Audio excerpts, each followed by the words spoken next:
La population du quartier Manimaka, situé dans le 5e arrondissement de Bangui, appuyée par les contingents rwandais de la MINUSCA, a procédé au nettoyage du site qu'abritait la mosquée de Manimaka. C'est un processus de dialogue ça fait déjà presque plusieurs semaines qui se fait entre des leaders de PK5 et du 5e arrondissement où, avant la crise, il y avait beaucoup de musulmans qui habitaient.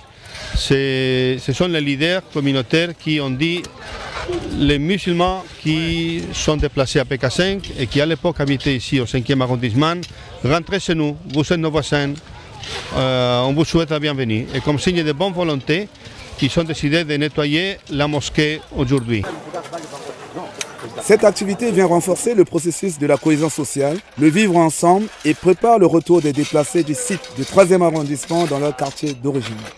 Le vivre ensemble nous prime. Donc on est obligé de vivre ensemble. On a tendu la main à nos déplacés qui se trouvent dans les autres arrondissements. Donc nos déplacés, on les appelle communément nos frères qui se trouvent dans le 3e arrondissement.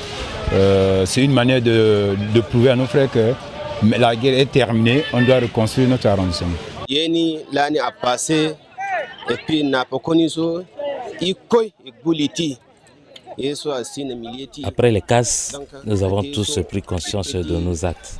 Il y a un début et une fin à toute chose. Aujourd'hui, notre prise de conscience nous a rassemblés ici pour nettoyer le site de notre mosquée. C'est ce que le pays nous réclame.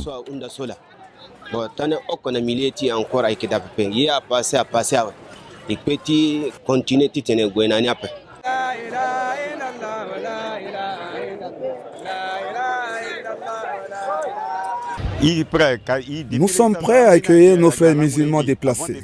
Certains ont déjà regagné leur domicile bien avant ces activités de nettoyage et d'autres nous rendent visite chaque jour. Nous sommes prêts à les accueillir. Cette activité a été un succès grâce à l'appui du projet Jeunes à risque de la MINUSCA. Nous avons voulu accompagner cette importante activité initiée par les autorités locales du 5e arrondissement qui envoie un message fort à la communauté en termes de cohésion sociale, de cohabitation pacifique. Et aussi de montrer à la communauté que les jeunes s'investissent dans la reconstruction communautaire, dans la reconstruction nationale. Le président de l'ONG AGA, Jean-Benjamin Ngoloté, remercie la population du 5e et 3e arrondissement d'avoir pris part massivement à cette activité et qu'il est temps d'enterrer définitivement la hache de guerre.